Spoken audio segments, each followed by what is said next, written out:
আজ হচ্ছে মঙ্গলবার আর ঘড়িতে বাজছে এখন সকাল 8টা। আর আজকের ব্লগটা এখন শুরু করছি। নতুন একটি ব্লগে তোমাদের সবাইকে জানাই স্বাগতম। তোমরা সবাই নিশ্চয়ই খুব ভালো আছো। আমি তো খুব ভালো আছি। আর আজই প্রথম যে বন্ধুরা আমার ভিডিওটি দেখছো, প্লিজ সাবস্ক্রাইব করে নিও। পুরনো বন্ধুরা, তোমাদের সবাইকে অনেক ভালোবাসা। ভিডিওটি কেমন লেগেছে সেটি অবশ্যই কমেন্টস করে বলতে হবে। লাইক করতে একদমই ভুলো না। আমার Instagram ID Pinky Saha 703। Please আমাকে ইনস্টাতে ফলো করে নিও। অ্যাবাউট আর ডেসক্রিপশানে আমার ইনস্টা লিঙ্ক পেয়ে যাবে।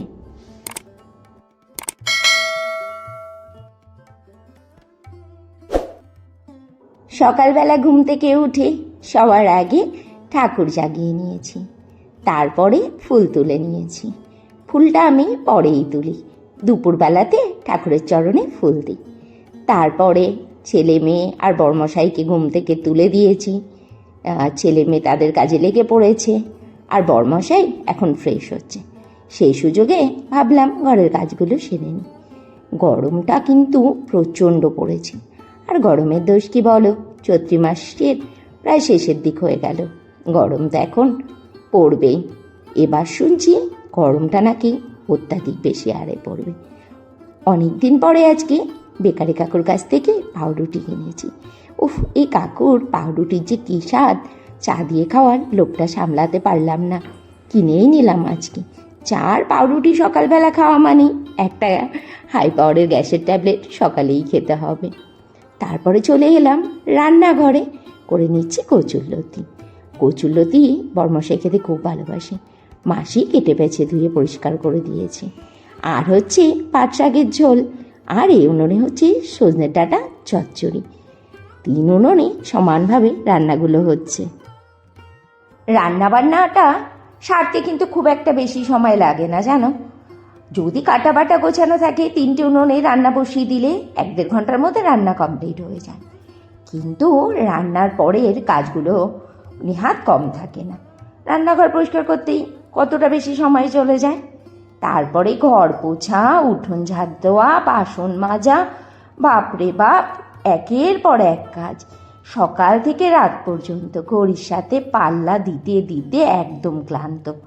ঘড়ির কাঁটা তো ছুটে চলে, তার সাথে আমি ছুটে চলতে গিয়ে একদম বিধ্বস্ত হয়ে যাই, যেন কাজ আর শেষ হয় না।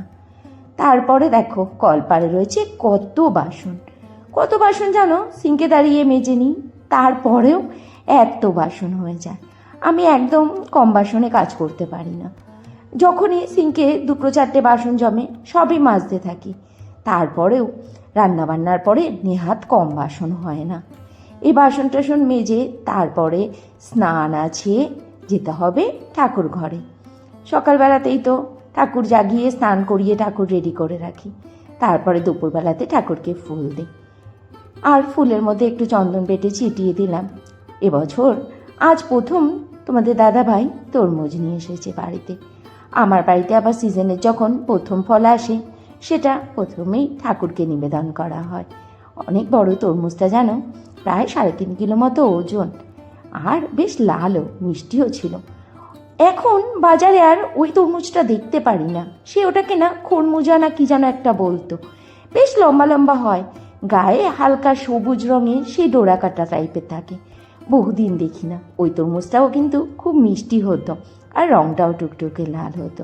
কোথায় উবে গেল কে জানে। তোমাদের ওইদিকে পাওয়া যায় ওই সেই সাদা কালো চেকচেক ওই তরমুজগুলো? দেখো আজ আমার গোপু সোনা কি সুন্দর ফুল দিয়ে এসেছে। আর ঠাকুরকে আজকে ভোগে দিয়েছি তরমুজ। আমার ঠাকুমা শাশুড়ি বলতেন, ঠাকুরকে যদি প্রথম ফল না দেওয়া হয় তাহলে নাকি সেটা চুরি করে খাওয়া হয়। এখন বাজে দুপুর 2:10। পুজো দিয়ে নিচে নামলাম, আর এখন লাঞ্চ করব। দেখে নাও লাঞ্চে কি কি রয়েছে। রয়েছে এখানে পাট শাক চিংড়ি মাছ দিয়ে, এখানে রয়েছে আলু চোখা মাখা সজনে ডাঁটা চচ্চড়ি, রয়েছে কচুরলতি, এখানে রয়েছে আমের চাটনি, আর রয়েছে কালকের কিছুটা ডাল। এটা গরম করে নিয়েছি। মাইক্রোওভেনে ভাতটাও গরম হয়ে গেছে। আর একটা জিনিস তৈরি করব, সেটা হচ্ছে কচুর বড়া। ওই ওই যে কাল দেখলে না কচুর বড়ার জন্য ডোটা মেখে রাখছিল বড়মশাই, বড়াটা ভেজে নি, তারপরে তাড়াতাড়ি করে খেয়ে নি।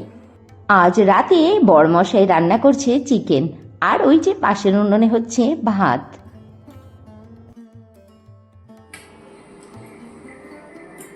এখন বাজে রাত্রি 10টা 15, আর বড়মশাইয়ের তৈরি করা মাংস আর গরমা গরম ভাত দিয়ে আজকে ডিনারটা সারবো। মাঝে মাঝে এরকম রান্না খাবার পেলে ভালোই লাগে, যদি কেউ একটু থালায় বেড়ে দেয় তাহলে তো আরো ভালো, সোনায় সোহাগা। কিন্তু থালায় তো আমাকেই বাড়তে হবে, কেন এই দিয়ে ডিনারটা সারি। আর আজকের ব্লগটা এখানেই শেষ করছি। Tata, good night.